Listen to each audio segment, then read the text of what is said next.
oksijiinii yeroo ofitti godhani daa'imni tantee sibira yoo jiraatte daa'imni tantee sun xiqqishuullee haa taatu yoo sibira jiraatte maal siin jedhani daa'ima tantee san baraaruuf jecha calqaba oksijiinii san godhatuu qabdaa siin. Waan hojjennu san dhibbaan dhibbatti hin hojjedha hin milkaa. Wanni tokko waan hojjennu san irraa nu dhaabuu hin danda'u. Wanti sun haga feene jabaa haa ta'u haga feene haa rakkannu haga feene immoo argitee cinqii guddoo keessa illee jiraanne waan goonullee haadhamnu yoo ofitti amantummaa qabaanne waan hojjennu yoo beekne. Takkallee nama sanii gootu yoo keessi kee itti gammadee kun waan qabu dafqa kiyyaa waan kanarraa nama gargaareera. Namni kun gammadu haa dhiisu maaliif keessa kee ka beeku rabbi mee bi'aati qabaachuu dandeessu.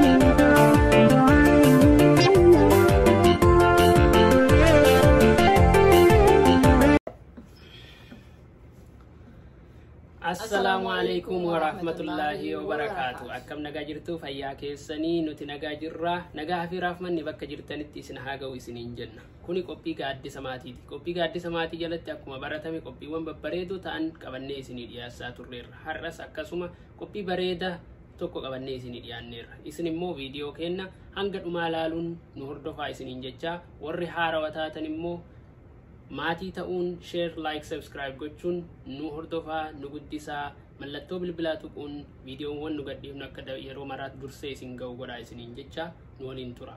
Qophii keenya har'aatiin maal qabannee dhufne seetani waan mana keenya keessa jiru waan argitee ollaa keenya keessaa mul'atu waan hiriyyaa keenya keessaa mul'atu maatii keenya keessaa mul'atu qabannee isinii dhufneerra. Innillee maaliin ofitti amanamummaa qabaachuu of ta'uu ofiif jiraachuu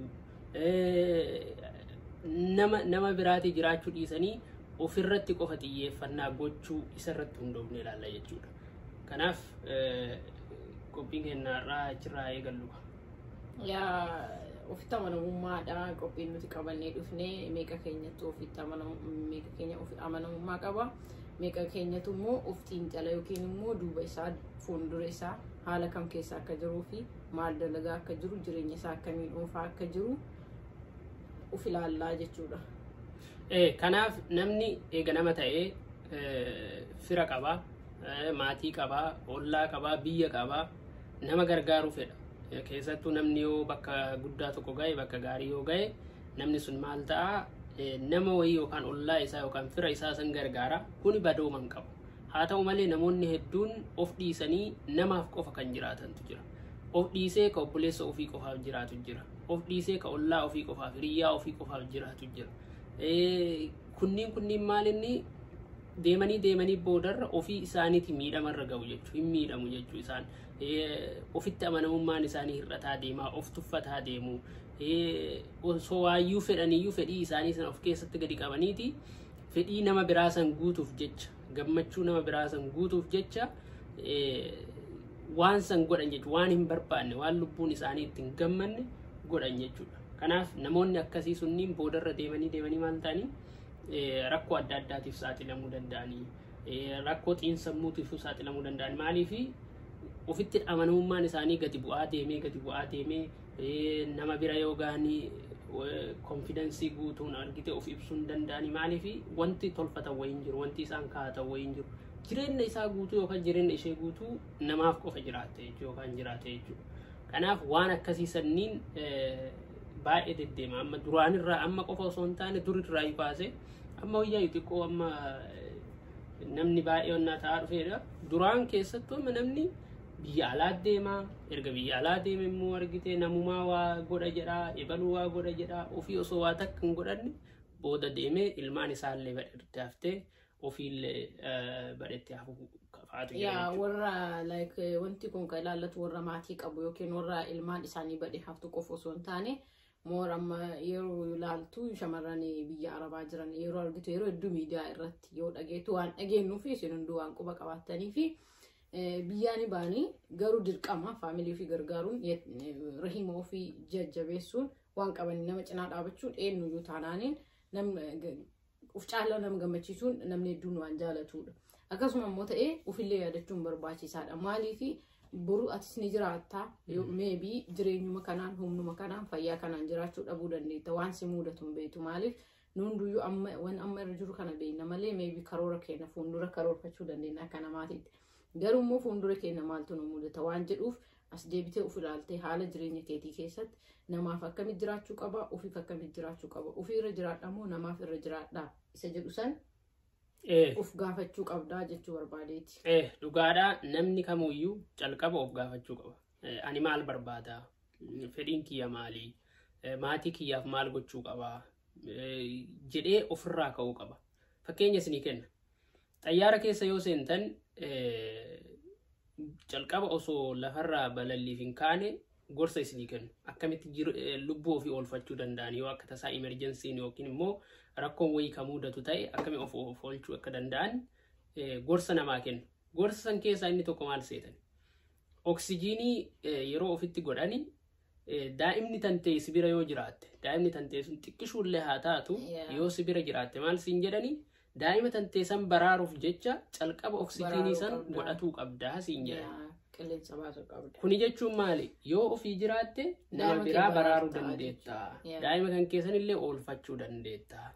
Kanaaf maalinni ofii kennaa yoo jiraanne yoo ofii kennaa argitee waan gaarii qabeenyas haa ta'u, fayyaas haa ta'u, ilmaanis haa ta'u, homa fedhallee yoo ofii kennaa qabaannee ofii kennaa gammannee kan of gammachiifnee gammachuu jiruu bareeddu kan jiraannu ta'e nama biraallee ga'uu dandeenya. Maatii keenya ga'uu dandeenya.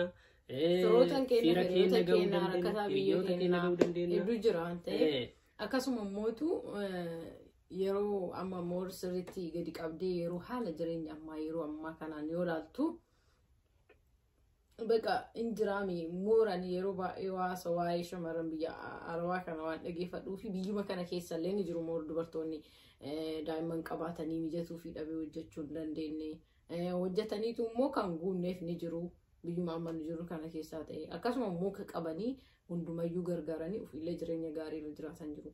Akkasumayyuu immoo nama gargaaree jireenya ofii osoo ilaaliin maal keessa jira sadarkaa kam jira maal qaba maal hin qabne jedhee odoo ofiin ilaalin gargaaree ka gargaare sunis bakka gahee isan gammachiisu ofiifis qabaatee irraa ofiin gammadu booddee isaa ganaa booddee galgala isaatiin ofii gaddu osoo waan akkanaa godhee kun ta'ee jedhee booddee ganaa deebi'ee gaafii son ta'in dura maal gochuudha sagantaa baafatanii sammuu fi kana refresh waan kana gochuu qaba waan kana gochuu hin qabu ani eenyu sadarkaa akkamirra jira hiree akkamii wajjin oola oolmaan kiyya maal dalagaa sadarkaa akkamii irra jira maali yeroo wayii biyyatti ijoollee wayiiti jira mucaa wayiiti osoma deemnu maal jedhe haati tiyyaa jedhe nama deemtu seeftii kee eeggadhu jettee namuma wajji deemtu like amma namni wayii hojii yoo deemu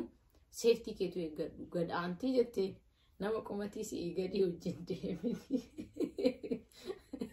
seeftii bira tarte qumatii bira dhatte garuu qumatii maaliif jettee jedhe ani gaafadheera qumatii maaliif jettee jennaaniin maal jedhe qumatii yoo jettu gabaabina nama sanii si eeggar ta'uu isaa osoo hin taane qumatii noormaalii fakkeenya haa fudhattu malee namni sun naan madaalaa naan qixaa namni an waliin deemaa jiru kun anatu isaa ol ta'amu isatu anaa gadi immoo nulachuu ikwaal wal qixaa akkasitti seeftii kee eeggata hatta nama wajjin deemtu waan hojjettu kamiyyuu seeftii kee eeggachuudha maaliif seeftii yoo qabaatti wanta kan kee hundoonni jaalatamaa uf kabajaa nama kabajaa namni si kabajaa jechuu si jaalataa wanti kamiyyuu maaliif yoo waan wayii bittu bara waan seeftii qabu jettee gatiin isaa qaalii kun immoo gatiin isaa gadi bu'aadhaa jechuu saniifuu nuti yoo ofii keenya haala jireenya keenyaa of ilaallee maal akka hojjetaa jirru of ilaallee ofii keenya karoora baafannee haala bareedaadhaan ka deemnu taate seeftiidha jechuun tisumayyuu.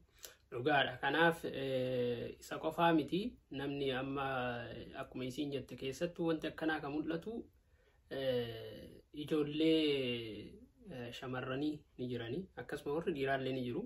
Ijoollee shamarranii maal ta'anii biyya alaan deemanii nama tokko wal baranii namni wal baran sun argitee si jaaladhaa jedhaanii isilleen si jaaladha jettiini san booda gaafa kaanii maal ta'anii waan wajjattu mara nama san ergiti isiin isa qofa waan jaalattuuf yookaan immoo innillee in amantii waan beektaa jaalatuuf daftee amantii sanaan waan qabdu mara nama sanatti ergiti jechuudha. Baankiin isa jechuu beekte. Inni hoo yookaan isheen hoo maal gooti? Ka biyya biraatitti itti ergamu suni ittiin bashannana waan fedhe ittiin godhata yookaan ittiin godhatti. Booda deemee gaafa isiin waa goradhee bultii ijaarradhee amma galee isatti heerumee yookaan ishee fuudhee galee haara galfadhee taa'eetiin yeroo itti argitee jiruuti yoo oofadhu yoo isheen jirtu yookaan inni jedhee biyya galanii wanti isaan jiran hunduu faallaa ta'ee argama. Maal ta'are yoo kana of ajjeesu jira, lubbuu ofii baasu jira, qalbii dhabutu jira, dhibamutu jira. Argitee dhibamee algarratti kaafee meeqa kamtu jira. Kanaaf kuni balaa konkolaataa balaa argitee waan hin taane ofirratti dalagu jira jechuudha. Kanaaf kuni ka dhufu maalinni of to'achuu dhabuu namaaf qofa jiraachuu dhabuu nama biraa laaluu fakkeenyaaf nama biraa laaluu yoo jennu ani nama wayii nama argitee successful ta'e tokko laalee hojii gaarii hojjedhee hojjetuu hin danda'a. Garuu ofitti amantummaan kiyya sun hagam. Ana hagam ofitti amantummaa qaba. Hagam argitee konfidensiin kiyya keessa kiyyatti jabina qaba jedhee osoo of hin gaafanne maal ta'a? Ebalu bara akkas ta'ee jira waan ta'eef anillee akkas ta'a jedha itti seena jechuudha. Maaliyyuu wanti amma moor miidhaaf daa jiru beektee ilma namaa kan irratti namuma kamiyyuu yoo ilaaltu hagumaanumaaf si'ituun baatiyyuu waan hojjennu san dhibbaan dhibbatti hin hojjedhaa hin milkaa'aa jechuu dhabuu beektee. Jennee ofitti amantummaa dhabuu. Wanti jalqaba nurraa barbaachisu waan feetee hojjedhu sirris hojjechuu dhabi. Ofitti amanamummaa qabaachuu qabda. Ofitti amanamummaa ka qabaattu yoo maal gooti waan hojjette amma waan wayii anama isaa kanatti hojjedhe yoo jedhe booddee immoo taa'ee yaaduu beekte waan kana akkamitti hojjedhee akkamitti waan kana akkam jedhee maal jedhee wanti kun sirrii miti jettee deebitee ofumaa keessa sammuu keetii yoo mari'atte ofumaa keetii yoo of gaafatte eeyyee sirriidha jira soorata. Yookiin dogongora jettee of sirreessitaa jechuudha. San goote taanaan ati ofitti amantaa waan feete goota eenyuun ulaaltu eenyuun jalatti hin bultu eenyuun si jalatti hin bulu jechuudha. Dhugaadha.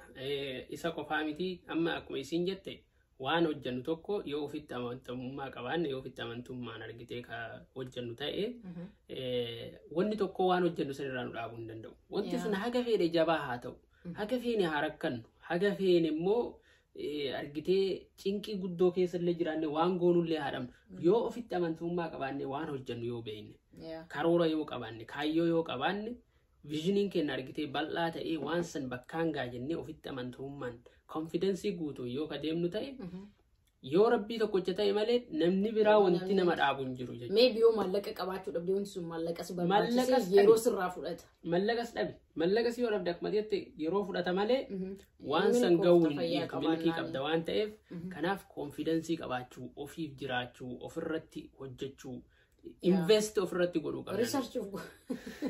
Invest ofirratti gochuu qabna jechuudha. Argitee aniin kun yoo ofii kiyyaa of kunuunse ofii kiyyaa ofirratti invest godhee waan argitee of jajjabeesse yoo waan hojjedhu irratti immoo argitee ofitti amantamummaan argitee yoo qabaadhe waan kana geessuu danda'a.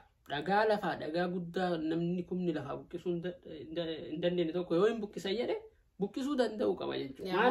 Nama miti nama santu waan namni godheef qofa godhuu hin qabnu. Waan namni godheef qofa yoo ani asii utaalee laga tokko yoo ba'e anillee hin baay'attee yoo itti badde ofitti amantamummaa yoo hin qabaanne ofii kan keeti sammuu keetii yoo kan deemnu ta'e keessatti qilee sanatti baddaa jechuudha. Kanaaf waan akkasiitu jira. Kun immoo argitee numa mara keessa jira. Maatii keenya keessa jiraachuu danda'a. Ollaa keenya keessa jiraachuu danda'a. Kanaaf of gaafachuu qabna. Ani akkamitti of kunuunsaa jira? Akkamitti eenyuuf jiraadha? Yeroo hunda waan gaafatamu tokko namni tokko fakkeenyaaf namni si gaafata. Ati keessattuu amma aadaa tokko jira beektaa? Nama tokko yoo waa goote borullee deebi'ee si gaafata. Iftaanillee deebi'ee si gaafata. Hayyee mayyattaafati garaa laaftaa miire gara laafessa badaa ta'uun badaadha. Maal jettee barsiiftuu takkatu jira. Haayiskuulatti na barsiifti turte. Jecha yes jechuurra no jechuu hin ta'u jechuu barachuu qabdaa naan jette.